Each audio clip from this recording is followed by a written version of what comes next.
This is the Metalqueenspodcast. I'm Steve Richards. This is the podcast that amplifies the voices of the fiercest women in metal. Today, we're descending into the desert shadows with one of the most haunting forces in modern gothic and extreme metal, Illumina A.D. Their new video, No One and Nothing, has crossed over 150,000 views and counting, a cinematic descent into darkness that's captivating fans around the world. So, joining me to talk about the ritual, the sound, and the spirit behind it all is the lead vocalist from Illumina A.D Nephisis. Welcome to the Metal Queens podcast. Thank you so much for having me. It's a joy and an honor to be here. It's great to have you here. So let's talk about No One and Nothing. Congratulations on the success. How does it feel to see that kind of global reaction to such a dark, emotional piece? Oh, well, I would say that it speaks to the magnitude of the human experience and what we all can connect to, and our shadow sides, that each individual has depth and darkness that they perhaps don't feel free to expose, but when they view it through a video, they feel heard and seen, and can deeply connect to that. And that it's normal. It's normal to have, different sides. It just feels amazing that others feel themselves, through that process that takes place in the music video. What does that descent mean to you personally and creatively? Ooh. So in No One and Nothing, it talks about the slaughtering of the former self that no longer serves, and the rising of this new empowered self. And the descent is going into those shadows, going into the darkness that we all hold and carry, and being willing to examine it and sit with it, um, and liberate ourselves. Um, so I think that's why it's considered a descent, and also why it feels like a ritual. The song itself, and also the video itself. You're witnessing literally me as the main character of the video, um, taking myself out and rising again. Yeah, the visuals are just absolutely stunning in this video. Gothic, cinematic, even spiritual in tone. How involved were you in shaping the imagery and atmosphere of the video? I was very involved from the beginning, from brainstorming. I'm from the film industry. That is my background, and have been a musician for a long time. So myself and my bandmate, who is actually the director and the editor, Alexander Bain, um, he and I were brainstorming ideas back and forth as to like what would make sense on screen and how we could show this transformation. The lyrics of No One and Nothing reference um, becoming nothing and becoming no one, in order to strip that all away and have the ability to be everything, have the ability to transform. Um, so from the very beginning, I was very involved. We did have a different idea for Hmm. what was going to take place. We were going to have me give my own eulogy in the jail cell that you see, um, in the video. Um, that didn't take place just due to timing and due to some other factors. But that movie, that little short film, is how it feels. That music video, um, is, I don't know, it's just otherworldly. And I think it took on a life of its own. You mentioned Alexander Bain and working with him and the creative team here. What was the collaboration like? And you said you were brainstorming, did the concept evolve organically or was it fully scripted from the start? Yeah. So Alex and I, we've been working on music alongside of our other bandmates. Um, Justin Ennis and Justin Cavis. There's two Justins, and Austin. And our relationship is very particular. He and I are very particular, and we like things a very unique way. And so I actually think what that does is it causes us to like rise to a greater standard. So like without each other, maybe this would be good enough. This level down here would be good enough, but it's not. It's never enough when it's like the combination of the two of us. And then we know that we have these insanely talented artists behind us as well, included in the project. And so I think that just makes us want to be better and better and like spotlight them, make sure that they are seen and heard. Um, yeah, so it's a challenging process to work together. I think we like pick at each other a little bit, you know, but I wouldn't trade it. It's really valuable, and that's why we keep creating together. We've made 4 so far, and we are currently making more. So it's an ongoing process. Illumina A.D, where did that name come from? Illumina A.D means light after death. So Alex has been with the band for 15 years. He created that name. And it is the entanglement of light and darkness, and that to truly know the light is to know the dark, that we can't just take one without the other. I joined the band about a year and a half ago, 2 years ago, as their lead vocalist, and it's totally transformed everything they do. They went from like a thrash power metal core to then adding me on top, and it suddenly became gothic and melodic, and people even say symphonic, and we're like, where's the symphony? Like, is it a symphony of Nepthisises? Like you know, we're not sure, but the name is really special to him, and he's kept it all along. Um, so yeah, that's what Illumina A.D means.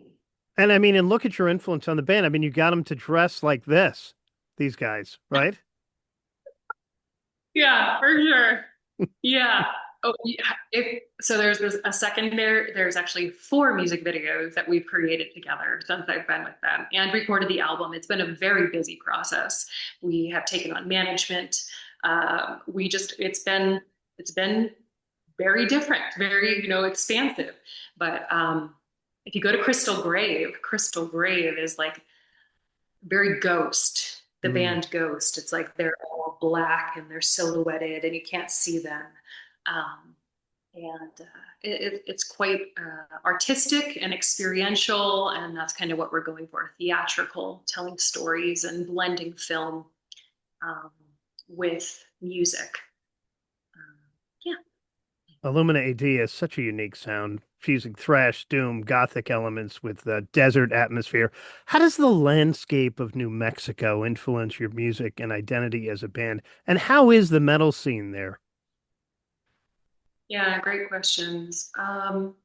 So I would say that the desert, so there's just like this hum in the desert, right? Like there's this spiritual essence in the desert. It's what calls me to the desert.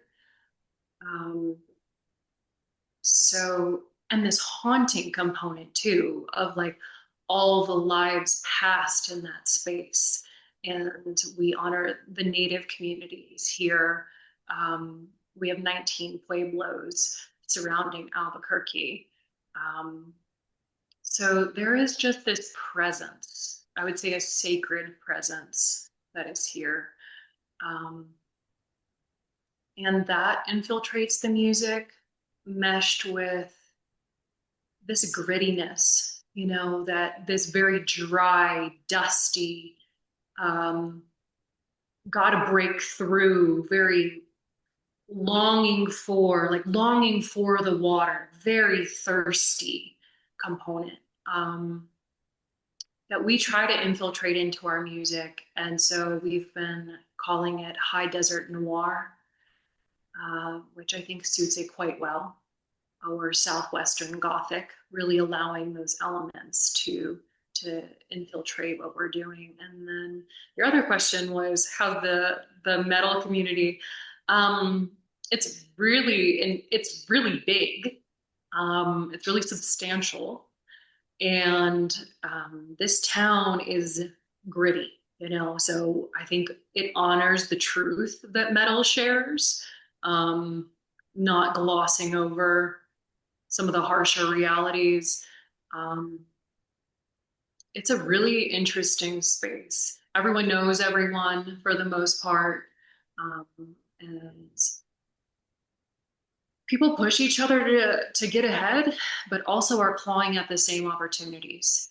So, in that regard, that's why we have been pushing toward going more towards regional tours, and we're with our management looking at hopping on some bigger tours as opening acts for some substantial people, which we're not allowed to say who, but just, you know, moving forward. Yes. Coming next year, coming soon, perhaps. Coming soon. Yes, thank you. Yes. Yeah. Do you draw inspiration from mythology, religion, or personal experience when you write the lyrics? All of it. All the Yeah. above. All the above. Yeah, I would say I've been writing music since I was, I don't know, 5, really little. Um, it's stream of consciousness for me. It's a sacred practice for me. It's a way that I can process the darkness that I have and that the world has, um, in a safe space. And I think it taps into bigger archetypes, um, different different essences and different stories playing out in society and in life, and inside ourselves, to be honest. So, yeah, all of the above. You said you've been writing music since you were 5. Was music big in your house, your parents? Yeah, yeah, for sure. Um, I come from a very, very musical family. Hmm. Um, that is what I was praised for as a child and really valued. Um, and some of my fondest memories are of music, and some of my most emotional memories too, um, are of music and playing with my family, singing with them. Um, yeah, very, very musical. Vocally, But there's most, a go ahead. Sorry. no, I was going to say vocally, there's a powerful mix of elegance and aggression too. How did you develop your vocal style to fit Illumina AD's intensity and mood? Well, um, so I came into the band. They found me at the Headbangers Market. So there's a big event that happens every year, and I was mostly a studio musician at that point. And I was brought on. A friend wanted me desperately to perform for this, and she scooped me up and got me to somehow perform for this. And I'm performing, and they heard me. Um, and I have a very concrete style and sense of identity through my voice with Nepthisis. Nepthisis is my own work, my own alter ego. And so that was already quite formatted. A lot of the elements, the operatic elements, in terms of like things that I'm incorporating, a lot of the grit. I was already doing some fry vocals and inhale screams. So they heard a lot of that. But then when I actually came along and joined their band, so flash forward, I don't know, 6 months from that point, and they were looking for a new singer, due to a falling out with the last one. And I was brought on, and I just sang in my Nephthisis way. But then it kept being that I was receiving their feedback and working with, when we recorded the album, working with Michael Beck, who produced the album, to give me a lot of vocal feedback and modify what I was doing. So just offering me, like, here's what you're doing, and it sounds great, but what if you tried this? And so this, throughout this whole process, my vocal coach likes to say that there are 4 or 5 Sheilas. So sorry, that's my real name. That there's just different vocal intonations and different resonances that are coming forward, and I'm just creating this totally new, I don't know, sense of self through my vocal, through Illumina. That was a long-winded answer, but hopefully you got it. Yes, and I wanted to ask you, you said you referenced Nephisis as your alter ego. How did you come up with that name for your alter ego? Yeah, that was a really cool process too. I went through lots and lots of names. It's a great name. Thank you. I can't take full credit for it. I had a friend that tirelessly went through them with me, and like, because everything has to be deep meaning for me, right? Like, that's my thing. So, but Nephisis is, again, truly knowing the darkness is to know the light. So it was kind of interesting when Illumina wanted to pick me up. I was like, oh, what is your nickname? And I was like, oh, that's kind of what Nephisis means. Nephisis is based in Egyptian mythology. It is the twin goddess sisters, Nephthys and Isis. And so one is the sister of the underworld, and one is the sister of the walking world. And they are like yin and yang. They require each other in order to feel full. And it's black and white, like the yin and the yang. And Yeah. each part is a piece of each other, and that they need each other. Yeah, so I think people give darkness and talking about dark themes a really hard time sometimes. It's very judged harshly. But my feedback on that is like, to truly know the darkness is to truly know the light. And if you ignore your shadow side, it might rear its head. Whereas if you get to know it, talk to it, and embrace it, listen to it, it's a very different texture. It might feel very differently to be seen. What's the creative That's what's the creative process like for the band? Does it begin with a riff, a lyrical theme, or a shared vision of the story you want to tell? really depends on the song.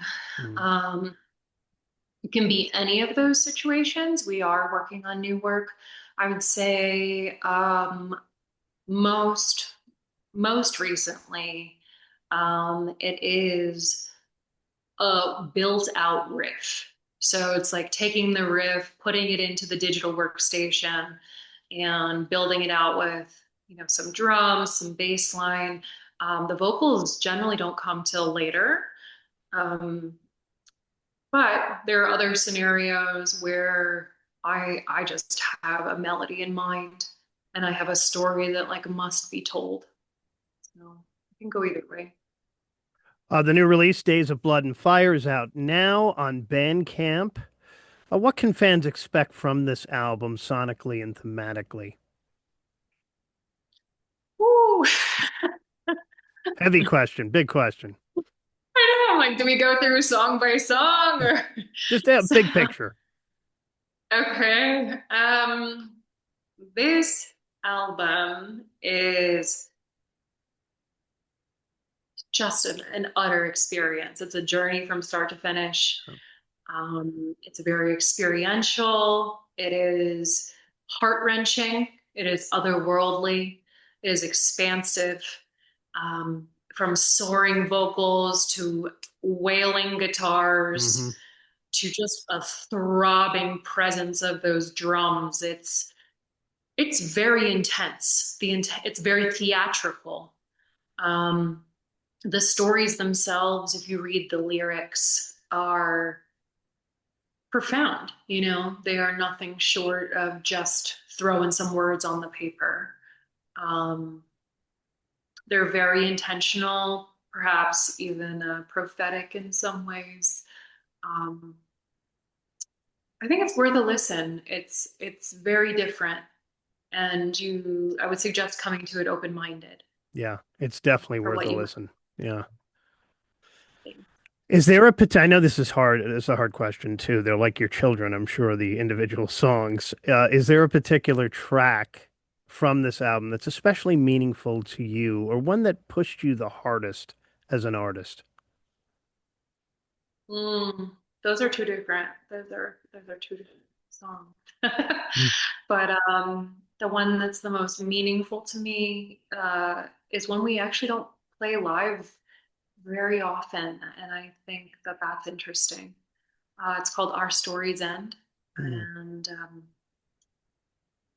it is about a time in my own life where my lover was always writing um, in a book and writing our love story.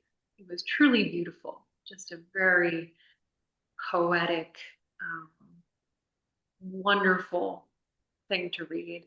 And that person stopped writing, and how I just melted down, um, and how that made me feel. So some of the lyrics are, um, you were my author, my lover, friend, my friend.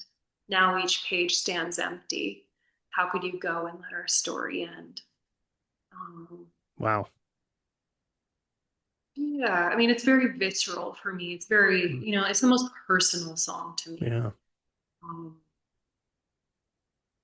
So I think that's why. But technically, the song that was the hardest is probably actually Days of Blood and Fire or Crystal Grave, because I have a 4-octave vocal range, and it was right at the top of my vocal range. So I'm doing a lot of like operatic vocalese, which is kind of like the vocal gymnastics at the Hmm. top. I originally went to school for opera, so I have some of that repertoire um, going on. And those were hard. Those are hard. And they talk about important things too, about like the burning for of witches for or perceived witches, for what people claimed they had done, and um, really important things. So very emotional as well, just not as personal, I would say. Yeah, the personal song you were talking about before that, you said you haven't performed that live. How has some of the other songs been received live? But boy, I mean, there's been an assortment of reactions, everything from, full-grown men coming up just in tears Mm. and saying, I don't know what just happened to me, and like deeply emotional. And it's a journey. Like it is not like something you have probably seen unless you're really more into the immersive metal, like the immersive side.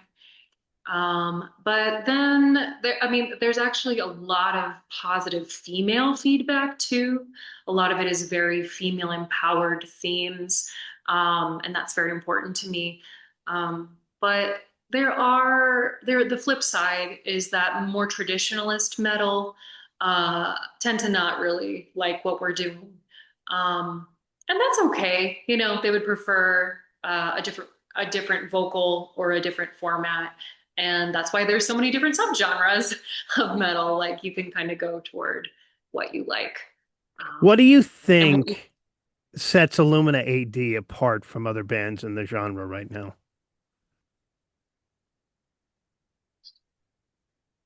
oh my, well, we are we are trying to exemplify like bold statements and bold action. We're trying to share a journey and allow for an immersive experience. So instead of singing at you, I'm trying to bring you into my world. Mm. And I would also say that how we are different is our incorporation of film. So I'm a filmmaker. Alex is a filmmaker. Having that background and being able to make basically like short silent films ourselves with micro teams out at a movie ranch. We shoot out at this Western movie ranch here in New Mexico. Like it makes this very exploratory and not bound, not bound to a certain genre or a certain way of being. We can just kind of be what we want. All right, we're going to wrap up here, Nephisis, with some fun questions for you. Yay!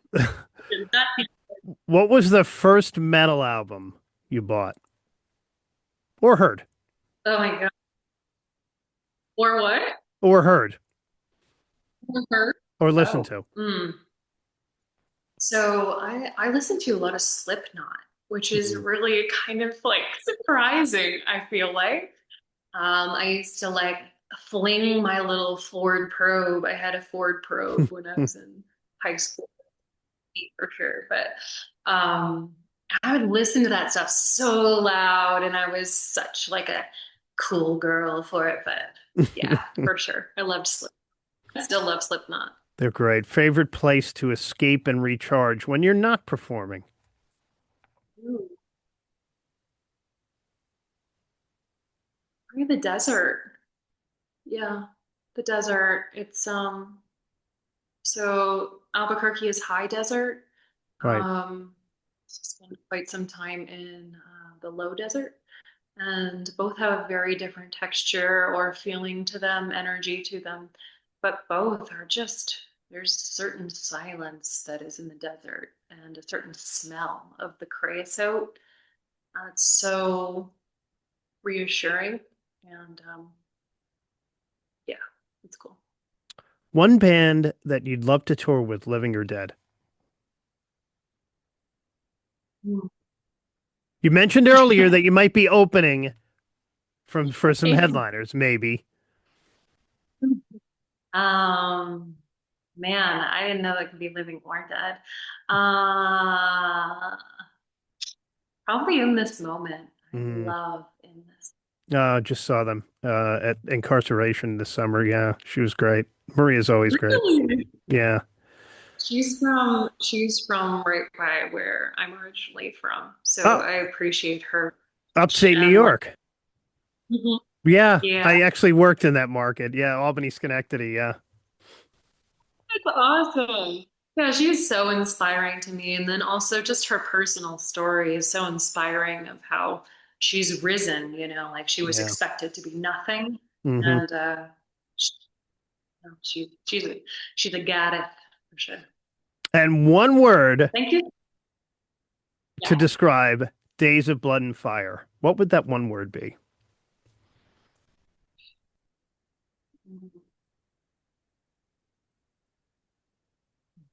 Transmutation. Transmutation. Good one. Good one, Nephisis. Well, I'm going to see Maria Brink in a few weeks, so I'm going to let her know that you want to open for her or play with her. So, all right, they are Illumina A.D. Their latest release, Days of Blood and Fire, is out now on Bandcamp. By the way, their website is, again, it's the meaning of Illumina, right? Your website address? Yep. Lateafterdeath.org. Lightoftterdeath.org, and you can check out merch on there, check up on upcoming tour dates, and so much more content on there as well. Dive into their stunning video for No One and Nothing too, and check out some of their other videos and more to come too on the video cinematic front as well. Illumina A.D is more than a band; it's an experience, a ritual, a descent into something beautifully dark. Nephisis, thank you so much for joining me here on the Metal Queens podcast. Thank you for having me. Appreciate it. And thank you for watching. Like it, share it, subscribe to it, write a review I will see you next time. I'm Steve Richards. But boy, I mean, there's been